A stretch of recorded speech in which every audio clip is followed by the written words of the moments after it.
오늘 예배하는 우리 사랑하는 성도님에게 하나님의 크신 은혜와 은총이 함께 하시길 축원합니다. 사랑하는 여러분, 우리 인생에는 누구에게나 밤이라 부를 수밖에 없는 시간들이 찾아오곤 합니다. 해가 지고 어둠이 깔릴 때 찾아오는 그런 정적과 같이 기도가 응답되어지지 않고 노력해도 문이 열리지 않는 그때를 우리는 인생의 겨울이라 부릅니다. 우리는 삶의 자리에서 왜 이런 일이 나에게 일어나는가 묻게 되는 그런 순간들이 많이 있잖아요. 하지만 사랑하는 여러분, 우리는 겨울에만 머물러 있지 않습니다.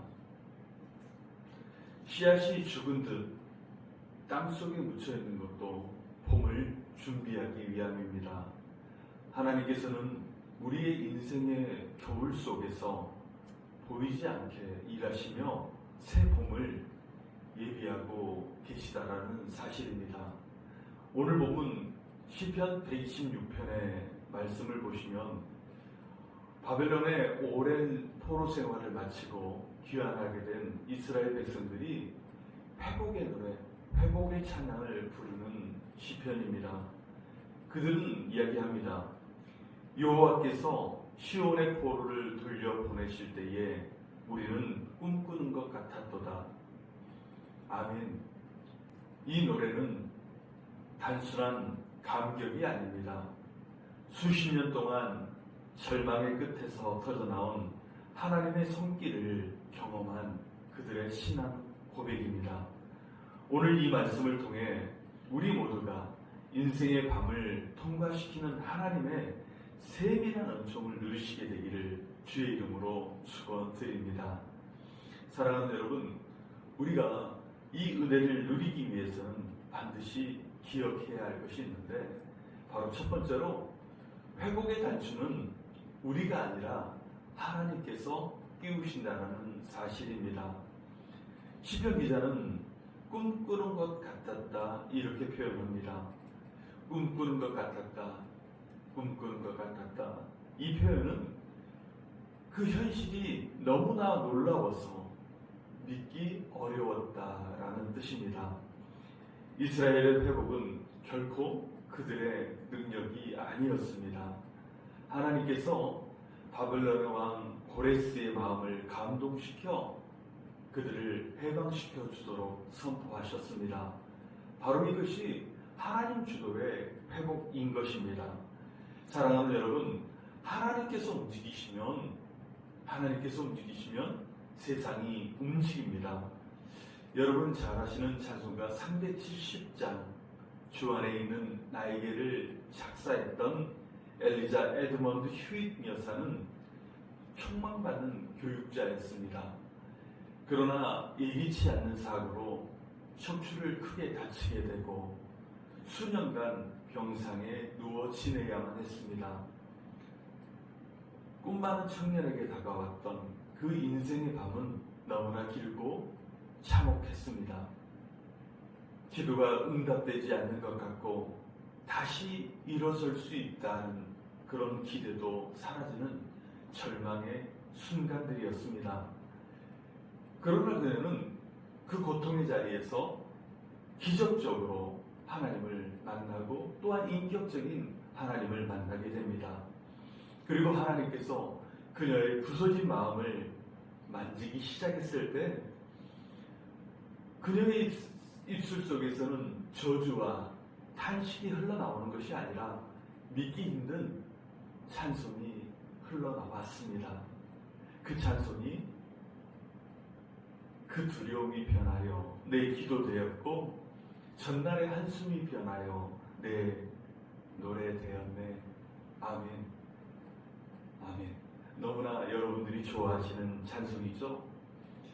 병상에 갇혀 한 걸음도 뗄 수 없었던 그녀가 하나님이 주시는 그 마음의 평안으로 인해서 꿈꾸는 것 같은 회복을 경험하게 된 것입니다. 환경은 변하지 않았습니다. 하나님이 그녀의 영혼을 먼저 회복시켜 주셨고 결국 그녀는 다시 그 자리에서 일어나 걷게 되었고 평생을 하나님을 찬양하는 자로 살게 되었다라는 간증입니다. 사랑하는 여러분, 하나님이 움직이시면, 하나님이 일하시면 우리의 한숨이 노래가 됩니다. 우리가 막힌 벽이라 생각하는 것도 하나님이 손대시면 문이 열리십니다. 우리에게 있는 절망들, 우리에게 있는 문제들, 우리 주님이 에바다 명령하시면 길이 열리게 됩니다. 아멘. 사랑하는 여러분, 하나님은 여전히 우리 삶 속에서 꿈같은 일을 행하시는 분이시라는 것을 믿으시는 여러분 되시길 바랍니다. 일본에는 깨진 도자기를 수리하는 킨츠키라는 전통 기법이 있습니다. 깨진 틈을 단순히 붙이는 방식이 아니라 그 틈 사이에 금가루를 넣어 메우는 방식입니다. 수리가 끝난 도자기는 이전보다 더 단단해질 뿐 아니라 황금빛 선이 생겨나서 이전보다 훨씬 아름답고 가치 있는 예술품으로 만들어지게 됩니다. 사랑하는 여러분, 우리 인생도 마찬가지입니다. 죄로 인해서 깨어지고 상처로 얼룩진 우리 삶을 하나님은 결코 깨끗하게 지우시지 않습니다. 오히려 그 아픈 상처가 난 곳마다 하나님의 은혜의 금가루를 입혀 가십니다. 그래서 그 상처가 오히려 은혜의 흔적이 되고 우리의 흠을 하나님의 영광으로 받고 가시는 겁니다. 믿어지신다면 우리 사랑하는 여러분, 여러분의 깨진 조각을 주님 앞에 내려놓는 여러분 되시길 바랍니다. 주님은 그것을 더 아름다운 작품으로 만들어 우리의 길이 아름답고 행복한 복된 인생길로 바꿔 가실 것입니다. 둘째는 우리에게는 눈물로 씨를 뿌리는 인내의 과정도 우리에게 필요하다는 것입니다. 오늘 본문 5절을 보시기 바랍니다. 눈물을 흘리며 씨를 뿌리는 자는 기쁨으로 거두리로다. 아멘. 회복은 기다림 속에서 자랍니다. 하나님의 회복은 한순간에 찾아오는 것처럼 우리 눈에는 보이지만 대부분 눈물의 씨를 뿌리는 지속적인 순종의 시간이 있었다는 것, 그 속에서 만들어진다는 것을 저와 여러분은 잘 알고 있습니다. 씨를 뿌린다는 것은 무슨 말입니까?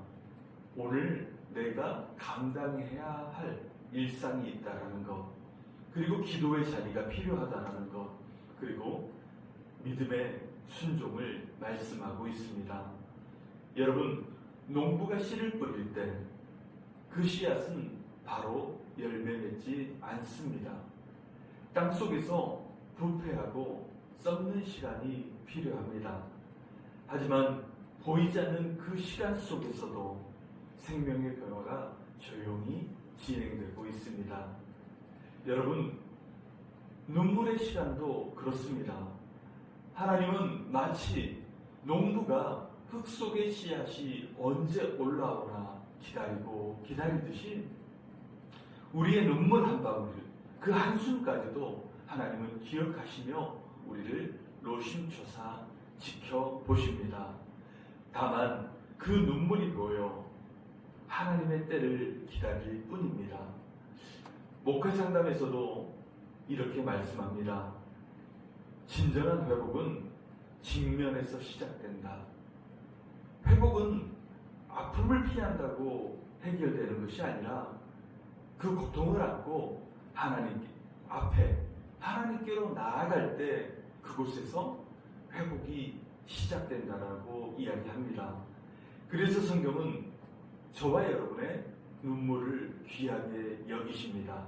시편 56편 8절 말씀을 보시면 주께서 나의 눈물을 주의 병에 담으셨나이다. 아멘. 다시 한번 읽어드리겠습니다. 주께서 나의 눈물을 주의 병에 담으셨나이다. 아멘. 이렇게 말씀합니다.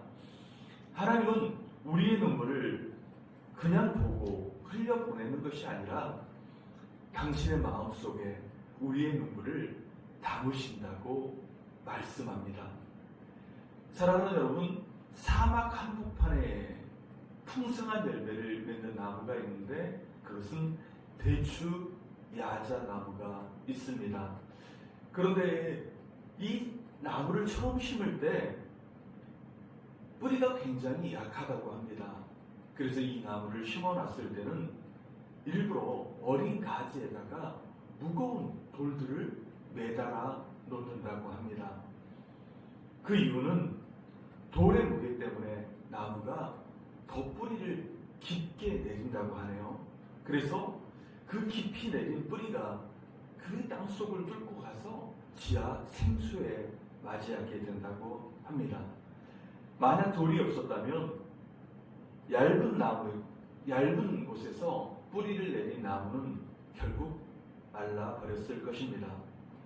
지금 여러분을 무두르고 있는 그 무게는 하나님이 여러분을 더욱 깊이 뿌리 내릴 수 있도록 하시기 위해서 사용하는 도구일 수도 있습니다.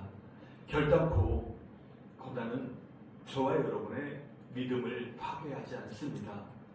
오히려 그 믿음을 깊게 뿌리 내리도록 인도한다는 말씀입니다. 오늘 우리가 눈물로 뿌린 기도, 우리가 눈물로 한 순종, 눈물로 감내한 용서를 우리 하나님은 마음에 담으시며 감사로 받으시고 반드시 기쁨의 단을 거둘 수 있도록 인도해 주신다는 그 사실을 믿으시는 여러분 되시길 소원합니다. 그리고 셋째는 이제 우리가 하나님이 행하실 큰 일을 기대하시는 여러분 되시길 바랍니다. 6절은 이렇게 마무리합니다. 울며 씨를 뿌리러 나가는 자는 반드시 기쁨의 단을 가지고 돌아오리로다. 아멘. 지금 이스라엘 백성들은 이렇게 고백합니다. 그때에 우리의 입에는 웃음이 가득하고 우리의 혀에는 찬양이 찼도다. 아멘. 그리고 세상 사람들은 이렇게 말합니다. 여호와께서 그들을 위하여 큰 일을 행하셨다. 할렐루야. 우리는 이 대목을 중요하게 보셔야 합니다.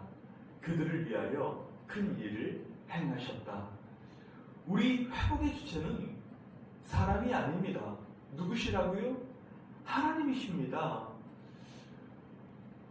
우리에게 행하신 그 놀라운 하나님의 은총이, 그래서 그것이 우리의 간증이 되었을 때, 우리의 간증이 세상 앞에 드러낼 때 다른 이들은 하나님을 바라보게 됩니다.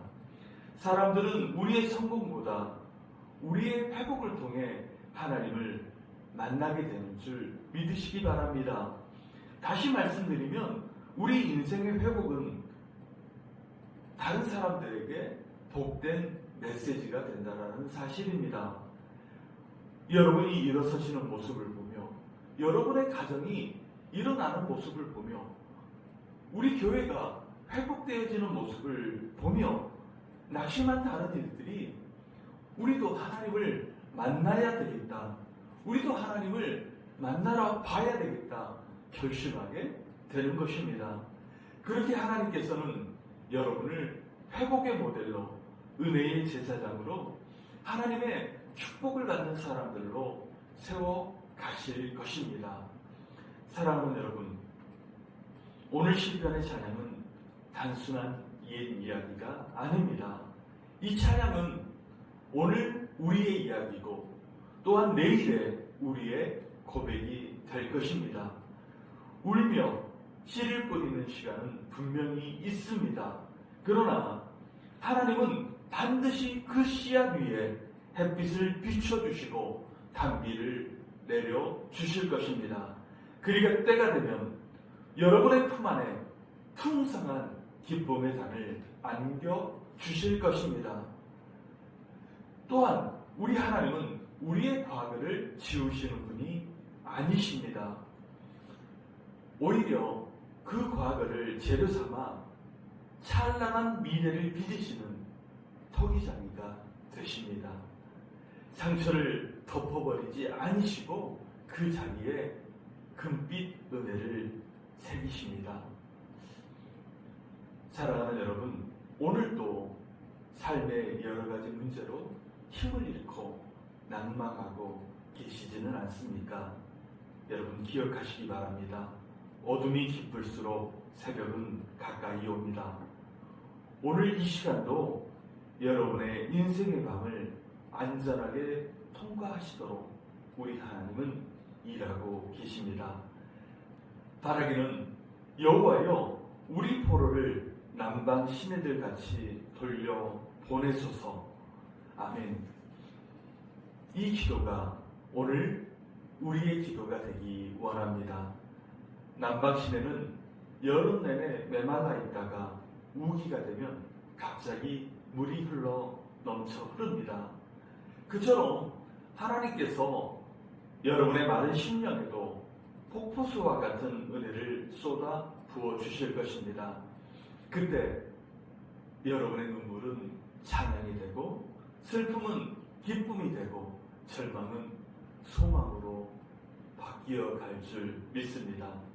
오늘 그 은혜를 사모하시기 바랍니다. 그 은혜가 여러분과 여러분 가정 그리고 이 교회 위에 충만하게 임하시기를 주의 이름으로 축원드립니다. 기도하겠습니다. 은혜와 사랑이 풍성하신 아버지 하나님, 인생의 긴 밤을 지나는 당신의 백성들을 주께서 불쌍히 여겨 주옵소서. 눈물로 씨를 뿌리는 자마다 기쁨으로 단을 거두게 하시고 연약한 육체와 상한 마음이 주님의 손에서 온전히 회복되게 하여 주옵소서. 우리의 가정, 교회 위에 남방 시내와 같은 성령의 은혜를 부어 주옵소서. 오늘도 꿈꾼 것 같은 기적의 회복을 경험하게 하시고 그 간증을 통해 많은 이들이 주님을 알게 하여 주옵소서. 우리 구주 예수 그리스도 이름으로 기도드립니다. 아멘.